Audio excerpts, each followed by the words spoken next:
기도와 감사 그리고 축복. 기도와 감사의 삶을 살면 복된 삶을 누릴 수 있다. 그렇게 되겠죠.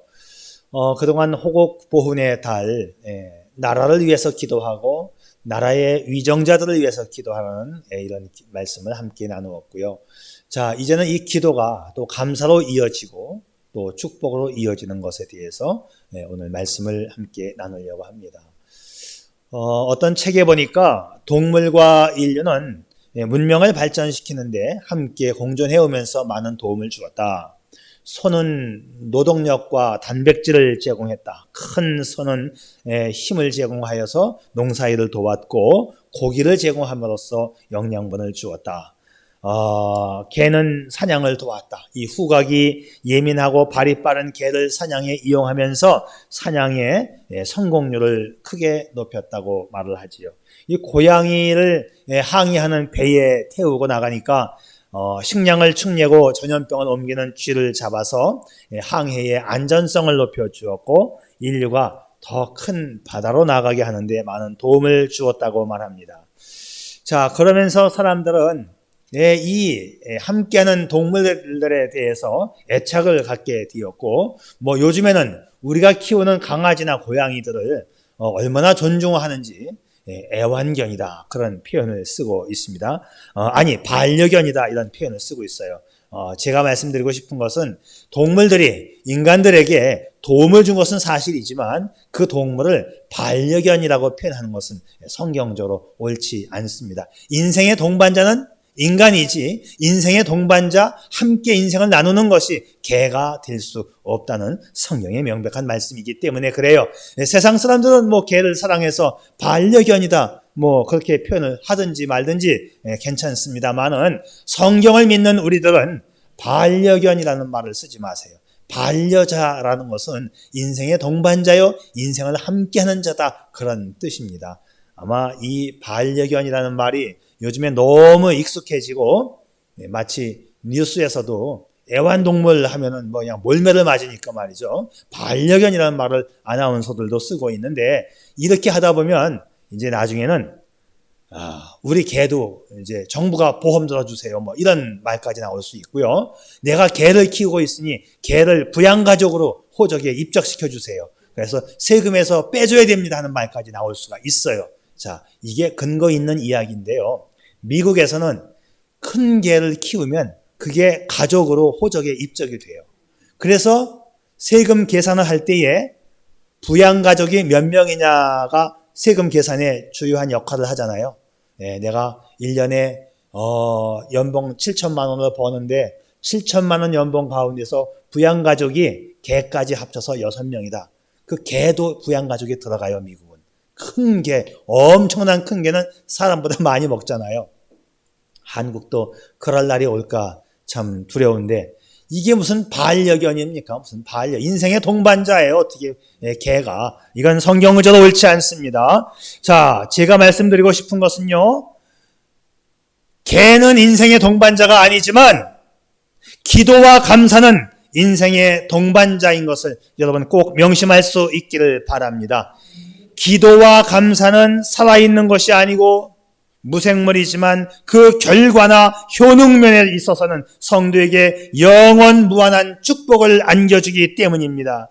그래서 성경은 기도와 감사는 영원히 성도와 함께 공존하는 인생의 동반자라고 성경은 말씀하고 있어요. 그렇기 때문에 우리가 첫 번째로 기억할 것은 기도와 감사는 하나님께서 명령으로 우리에게 주셨다는 것 기억할 수 있기를 바랍니다. 오늘 말씀 기도를 항상 힘쓰고 기도에 감사함으로 깨어있으라. 감사함으로 깨어있는 가운데 기도에 전념하라는 것이지요. 우리가 살아있다면 늘 기도하는 일에 헌신하면서 감사하라는 말씀이에요. 자, 우리의 삶에서 기도와 감사는 빼어놓을 수 없는 인생의 동반자입니다. 자, 이것보다 더 익숙한 말씀이 또 있죠. 쉬지 말고 기도하라 범사에 감사하라. 자, 기도하라, 감사하라, 명령으로 주어졌을 뿐만 아니라 이것이 하나님의 뜻임을 우리에게 말씀해 주고 있는데 이는 그리스도 예수 안에서 너희를 향하신 하나님의 뜻이니라. 하나님께서 기도와 감사를 명령으로 주셨다고 해서 이것이 우리에게 부담으로 다가오는 것은 아닙니다. 우선 기도와 감사는 성도만이 할 수 있는 성도의 임무이고 특권이라고 하는 사실이지요. 우선 기도부터 생각해 볼까요? 기도는 하나님을 아버지라고 부를 수 있는 친밀한 사람들, 하나님의 자녀들만이 하나님 앞에 기도할 수 있는 특별한 대화 창구가 기도입니다. 여러분, 누가 기도할 수 있겠어요? 누구든 하나님을 향하여 기도할 수 있을지는 몰라도 하나님은 성도의 기도만 들으십니다. 그래서 기도는 하나님을 믿는 사람들에게 주어진 특권이고 은혜이지요. 뿐만 아니라 감사 역시도 하나님께서 명령으로 주신 말씀이라는 사실입니다. 범사에 감사하라. 하나님의 명령에 순종하여 범사에 감사하는 것이 우리 삶의 본분이어야 합니다. 그러니까 우리의 삶에서 하나님께 대한 감사가 없으면 성도가 아니라는 말씀이죠. 모든 일에 감사하는 삶을 살라. 이것이 우리를 향한 하나님의 뜻이니 하나님의 뜻대로 사는 자가 성도라는 말씀이에요. 내가 성도인가 아닌가를 시험해보는 단편적이고 확실한 방법이 있는데 내가 범사에 감사하는 삶을 살고 있는가 아닌가를 보면 됩니다. 미국 젊은이들이 주로 쓰는 말 가운데 DTR이라는 단어가 있어요. 이 DTR이라는 단어는 이 관계를 명확히 하라, 그런 말의 약자입니다. 주로 이성끼리 사용하는 말인데 우리가 그냥 단순한 남자친구, 여자친구 정도인지 아니면 애인으로서 장차 결혼 상대자인지 우리 관계를 명확히 하라 할 때 이 DTR이라는 말을 씁니다. 무언가 분명한 애정과 어떤 그 사랑의 느낌이 있고 마음이 공유되어지고 깊은 사랑을 공감하고 있는 우리가 인생을 함께 반려자로 계획한 사람이라면 우리가 그렇게 우리 관계를 결정해야 되지 않겠냐 하는 말인데요. 마찬가지입니다. 우리가 정말 하나님을 사랑하고 하나님과 함께 살아가는 하나님의 성도이고 자녀라고 한다면 하나님에 대한 깊은 애정이 있고 관심이 있어야 한다는 거예요. 그러면 우리는 하나님을 향해서 기도해야 하고 또한 범사에 감사하여야 한다 이거죠. 이 기도와 감사가 우리 생애에 없으면 그는 하나님의 성도가 아닌 것입니다. 우리가 하나님께 감사 예물을 드린다는 것은 하나님과 내가 더 깊은 관계임을 증명하는 증표가 되는 것입니다. 더 나아가서 내가 하나님 앞에 감사하는 관계가 되었다는 것은요, 내 위치가 그만큼 격상되었다는 증표예요. 여러분, 누가 하나님 앞에 기도하겠습니까? 그리고 누가 하나님의 은혜 속에 범사에 감사하겠어요? 하나님께서 기도하고 감사하는 자가 복이 있다라고 말씀해 주시면서 이것을 명령으로 주신 거예요. 너희는 기도하라, 너희는 감사하라, 그러면 내가 복을 주리라. 그러니까 이 기도와 감사가 하나님께서 우리에게 명령으로 주셨는데 이 명령으로 주신 이것을 한 번만 하고 끝나는 것이 아니고 계속적으로 이것을 우리는 해야 한다는 것이지요. 기도와 감사는 습관처럼 행해져야 합니다. 기도와 감사를 표현하는 방법에 있어서 특기할 만한 사항 계속하라, 계속. 달리 표현하면 이 기도는요, 우리 삶에 체질화되어져야 한다. 습관화되어져야 한다. 기도와 감사는 우리 삶의 일생이 되어지고 우리의 생활이고 내 성품 속에 녹아져야 한다는 말씀이에요. 그러니까 진정한 성도는 기도와 감사가 체질화되고 성품화되어서 인격이 되어 날마다의 삶을 기도와 감사로 살아가야 한다. 그러면 어떻게 하면 기도와 감사가 습관화되어지고 체질화될 수 있느냐? 방법이 없어요. 그냥 열심히 많이 하면 됩니다. 많이. 그런데 이 감사거리가 많을 때 감사하는 건 쉬워요. 성경이 우리에게 요구하는 것은 감사거리가 있을 때만이 아니라 범사에 감사하라. 항상 줄기차게 묵묵하게 감사하는 자가 진정한 성도이고 복을 받을 사람이다는 말씀이지요. 여러분, 진돗개와 똥개의 이야기가 있는데 어느 날 진돗개와 똥개가 주인 얘기를 하는데 진돗개가 이렇게 얘기를 해요. 야, 우리 주인은 참 좋으신 분이야. 늘 먹을 것을 주고 가끔씩 쓰다듬어 주고 난 너무 감사해. 나는 주인이 너무 좋아. 자, 그러니까 똥개가 이어서 이렇게 말을 해요. 야, 우리 주인에게 먹을 것을 많이 받아 먹을 수 있는 비결이 뭔지 아니? 주인은 내가 멍멍하고 짖으면 먹을 것을 또 준다? 너도 한번 해봐. 자, 얼마 후에 이 주인은 너무 짖어서 시끄럽다고 이 똥개를 영양탕 집으로 보냈습니다. 자, 그러나 묵묵하게 주인의 사랑을 받았던 진돗개는 계속적으로 주인의 사랑을 받았지요.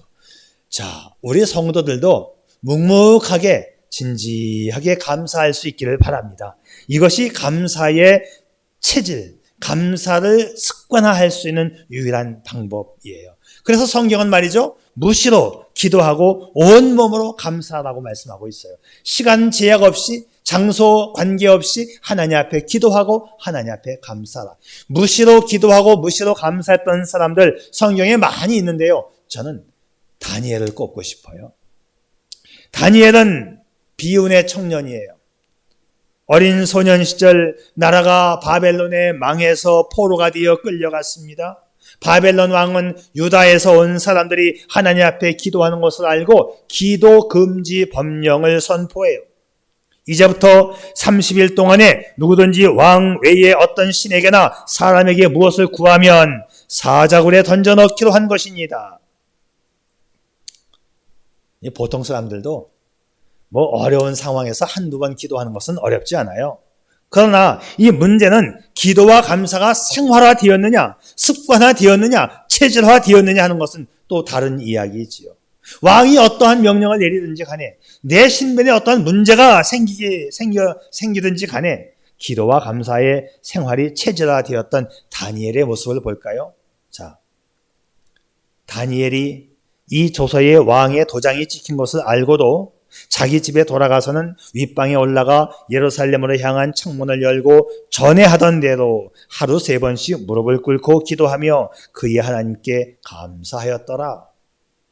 자, 우선 말씀을 분석해 보면요, 다니엘은 지금 기도 금지 법령에 왕의 도장이 찍힌 걸 알고도 기도했다. 알고도 기도했다. 죽을 걸 알고도 기도했다. 또 왕의 명령과는 상관없이 옛날에 하던 대로, 전에 하던 대로 기도했다. 이게 특징입니다. 알고 기도했고 전에 하던 대로 기도했다. 자, 그래서 다니엘의 기도는요, 습관적인 기도이고 체질적인 기도입니다. 알고도 기도했고 전에 하던 대로 기도와 감사가 끊이지를 않았다. 그래서 다니엘에게는 많은 별명이 붙어요. 그의 기도는 그럼에도 불구하고의 기도였었다. 그는 규칙적인 기도였었다. 그는 체질적인 기도와 감사를 했다. 다니엘은 적당히 살 수 있는 사람이었어요. 그런데도 불구하고 단 하루도 빼놓지 않고 그의 경건과 그의 기도의 습관이 늘 이어져 갔어요. 세월이 바뀌고 환경이 바뀌고 누군가 다니엘의 생명을 위협한다 할지라도 그는 늘 습관대로, 왕이 기도하면 죽인다고 했는데도 그걸 알고도 그는 무명 시절에 끌려왔어요. 청년 시절에 끌려왔습니다. 지금은 이제 유명한 총리가 되어서 백발이 휘날리는 80이 되었지만 지금도 여전히 그는 기도하고 있습니다. 자, 한 나라에 당당하게 높은 신분에 올라와 있는 이가, 그는 왕을 섬기는 것이 아니라 하나님을 더욱더 섬김으로 하나님 앞에 기도했던 다니엘은 그 기도와 감사가 체질화되었던 다니엘이었습니다. 다니엘뿐만 아니라 신약에 와서 이 바울 사도 역시도 철저한 기도의 사람이었던 걸 우리가 볼 수 있어요. 이 바울이 쓴 책에 보게 되면, 성경에 보게 되면 이 기도와 감사에 대한 내용이 참 많이 나와요. 너무 많이 나와서 제가 다 말씀을 드릴 수가 없는데, 내가 항상 내 하나님께 감사하고 기도할 때에 너를 말함은, 감사하며 간구할 때에 너희 무례를 위하여 기쁨으로 항상 간구함은, 내가 기도할 때에 감사하기를 그치지 아니하고 우리가 너희를 위하여 기도할 때마다 하나님 아버지께 감사하노라. 하나님께 감사하며 기도할 때에 너희를 기억함은, 기도할 때에, 이때라는 단어가 항상 나와요. 기도할 때에 감사했다. 기도할 때에 감사하게 되었다. 또 성경은 참 흥미롭게도 기도와 감사를 하나의 덩어리로 묶어서 지금 말씀하고 있다는 것이지요. 기도하면 감사하게 되어지더라. 기도할 때에 나는 너를 위해서 감사했다. 자, 이처럼 기도와 감사는 띄어놓을 수 없는 불가분의 관계로서 이렇게 묶어서 패키지로 우리에게 주고 있다는 말씀이에요. 이 말씀은 기도를 하게 되면 감사를 하게 된다. 달리 말하면 기도하게 되니까 감사거리가 풍부해졌다는 이야기죠. 기도하니까 내가 많이 복을 받아서 감사하게 되었더라. 여러분, 많이 기도할 수 있기를 바랍니다. 많은 감사거리가 생기는 것이죠. 많은 축복이 우리에게 다가오는 것입니다. 그래서 성경의 사람들은 기도의 사람이 되었고 축복의 사람이 되었고 아울러 감사의 사람이 되었던 거예요. 자, 바울이 했던 말씀들이 또 있습니다. 오직 모든 일에 기도와 간구로 너희 구할 것을 감사함으로 하나님께 아뢰라. 기도를 항상 힘쓰고 기도에 감사함으로 깨어있으라. 기도로 얻은 은사로 말미암아 감사하게 하려 함이라. 모든 사람을 위하여 간구와 기도와 도구와 감사를 하라. 바울이 감옥 안에서 총 4편의 편지를 쓰거든요. 그 4편의 편지가 에베소서, 빌립보서, 골로새서, 빌레몬서예요. 감옥에서 이 성경을 쓴 겁니다. 바울이 감사의 체질인 것을 아는 것은 그가 차디찬 감옥 안에서 이 편지를 썼다는 것이지요. 감사할 상황이 아님에도 불구하고 바울은 기도와 감사를 계속 이어갔다는 것입니다. 여러분, 인생의 위기를 기회로 바꾸어서 그렇게 되치게 할 수 있는 베이스가 뭐냐? 체질화된 기도와 감사뿐이에요. 여러분, 기도와 감사는 하나님께서 내게 주신 명령이고 성도에게 주어진 유일한 복을 받는 방법입니다. 그래서 세 번째로 우리가 기억할 것은 기도와 감사는 축복의 통로가 되고 있다. 자, 기도하는 자가 복을 받고 감사하는 자가 복을 계속 이어간다. 자, 우리의 인생이 축복의 인생이 되기 위해서는 하나님의 명령인 기도와 감사를 많이 하면 돼요. 성경이 이 기도를 말할 때마다 항상 따라붙는 수식어가 있습니다. 쉬지 말고 기도하라. 항상 성령 안에서 기도하고 깨어서 항상 구하고 항상 구하기를 힘쓰라. 자, 이 옛날 성경에는 무시로 기도하라고 되어 있어요. 시간 제약 받지 말라는 것이지요. 모든 일에 기도와 간구로 무엇이든지 기도하고 구하는 것은 받은 줄로 믿으라. 기도에 항상 힘쓰며. 자, 필요할 때 기도하는 것이 아니라 무시로 주님과 기도로 교제하는 시간을 보낸 사람들은 반드시 기도의 사람이 되고 아울러서 감사가 따라온다. 자, 어린아이가 우리의 손주들이 아이들이 주스를 먹으려고 하는데 이 주스병이 따지지 않으면 어떻게 해요? 할머니 이거 따주세요. 할머니에게 가져오지요. 그러면 할머니는 아주 냉큼 뚝 따서 손주에게 줍니다. 자, 이것 좀 따주세요 요청하는 것은 일종의 기도입니다. 자, 할머니가 흔쾌히 딱 따서 손주에게 주는 것은 일종의 기도의 응답을 받은 거지요. 그러면 손주가 할머니 고마워요. 감사의 표시입니다. 정상적인 관계에서 이 할머니와 손주와의 그 일상의 삶은 뭐냐면 요청과 감사이지요. 기도와 감사입니다. 정상적인 관계에서 하나님과 성도와의 관계가 뭐지요? 기도와 감사가 계속 반복적으로 일어나는 거예요. 자, 그래서 여러분 기도 많이 하세요. 그러면 많이 감사하게 될 줄 믿습니다. 이것이 축복이에요. 그러니까 기도 없이는 감사도 없고 감사 없이는 축복도 없습니다. 자, 이렇게 제가 정리를 해보았습니다. 그러면 기도가 과연 뭐냐? 기도에서부터 축복이 따라오고 감사가 따라오는 것인데 기도가 뭐냐? 자, 기도는 성도의 영적인 능력을 충전시키는 영적인 배터리다. 이렇게 정리를 해보고 싶어요. 자, 요즘 우리 시대에 없어서는 안 되는 생활 필수품이 뭐죠? 꼭 나갈 때마다 들고 가는 거. 참 이걸 소중하게 됐어요. 옛날에는 전화기 집에 한 대 있으면 부자였었지요. 아, 국민학교 다닐 때에 집에 전화기 있는 사람 손 들어봐. 그런 거 맨날 조사했었어요. 근데 저는 뭐 맨날 손 들지 못했죠. 우리는 국민학교 때 전기도 들어오지 않았어. 등잔불을 켜고 살았기 때문에. 그러니 뭐 텔레비전이 있으면 손 들어봐. 뭐 전화기 있으면 손 들어봐. 손을 들 수가 없는 시대에 살았어요. 근데 이 시대는요, 모든 개인이 이 전화기를 들고 삽니다. 이 전화기가 얼마나 똑똑한지 몰라요. 스마트폰, 스마트라는 말이 똑똑하다는 거거든요. 똑똑한 전화기. 똑똑한 전화기인데 너무 똑똑한데 우리가 다 사용을 못 하잖아요. 참 신기합니다. 이 전화기 정말. 예?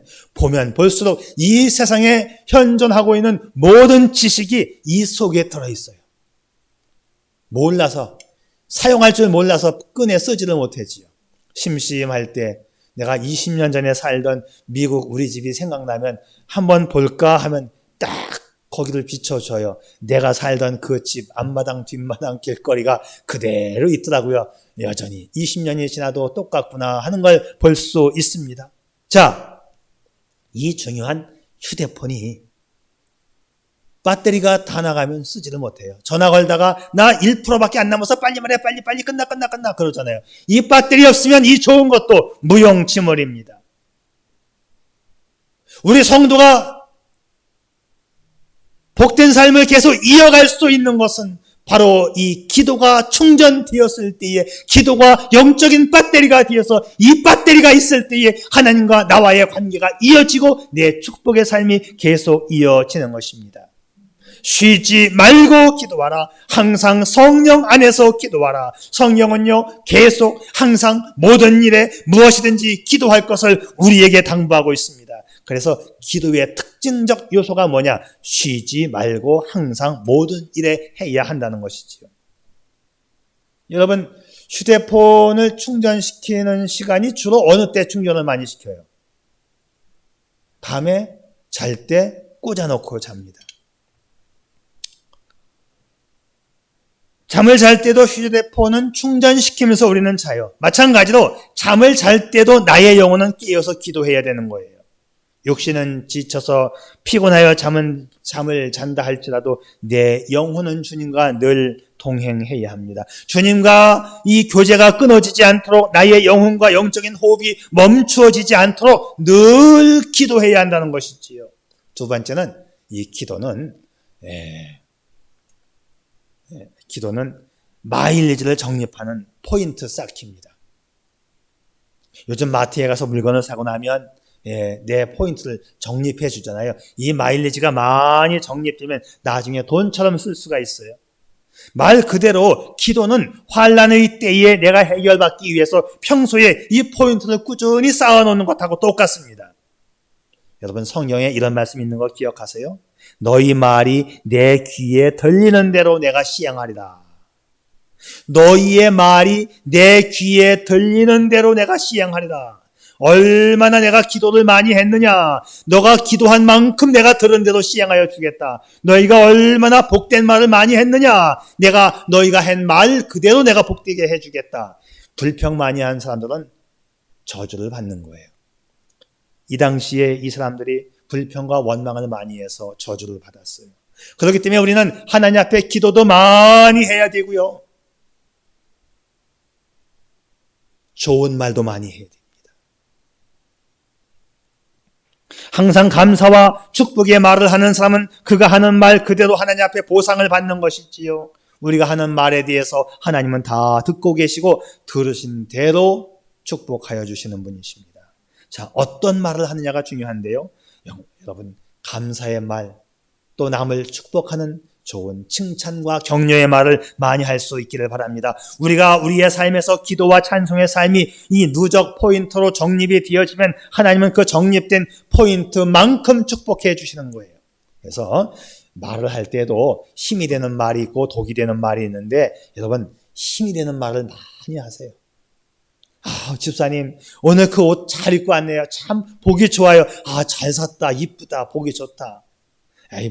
싼 거 하나 샀는데 말은 싼 거 샀다고 말하면서도 속으로 기분은 부진장 좋은 거예요. 그래서 아까 방금 전에 화장실 갔다 왔는데 또 가요. 진짜 이쁜가 하고 거울 보려고. 그리고 예배 마치고 집에 가서는 또 갑니다. 어디로? 거울 앞으로 또 보는 거예요. 사람을 그렇게 만든다고요. 그 말 한마디가 말이죠. 그래서 그것이 또 하나님 앞에 들린 거잖아요. 내가 복을 받는 거예요, 여러분. 평상시에 힘이 되고 복이 되고 감사가 되는 말을 많이 정립해 놓을 수 있기를 바랍니다. 우리가 좋은 말을 많이 정립해 놓으면 하나님이 들으시는 거예요. 물론 하나님도 들으시고 내 이웃도 듣고 나도 듣고 내 귀에 정립이 또 되어서 긍정적 생각이 내 속에 누적이 되어져 내 얼굴도 밝아지고 내 말투도 고급스러워지고 내가 복된 삶을 살게 되는 것입니다. 자, 어느덧 한 해의 절반을 살아왔습니다. 코로나를 뚫고 병마와 이기며 여기까지 왔지요. 다음 주는 맥주 감사 주일이에요. 감사할 차례입니다. 이제는 늘상 감사해 왔지만 이렇게 감사의 절기를 정해놓고 하나님 앞에 감사하는 것은 감사가 무엇인가 의미를 더 새겨보고 특별한 의미에서 보다 풍성한 감사를 하나님 앞에 드리기 위함입니다. 드린 만큼, 내가 저축한 만큼, 내가 감사의 말을, 내가 기도의 메시지를 많이 하나님 앞에 올려드린 만큼 내가 복을 받는 거예요. 미국의 어느 보건당국에서 연구 발표한 내용에 보면 교육기간이 길어지면 길어질수록 뇌의 크기가 커지더라는 보고 발표가 있었어요. 4년간 교육을 받은 사람에 비해서 16년간 교육을 받은 사람의 뇌의 그 척수액이 더 많더라는 것이죠. 뇌는 쓰면 쓸수록 더 발달하고 기능과 그 크기가 커진다는 것이에요. 내 기능도 적립한 만큼 내가 뺏쓰는 거예요.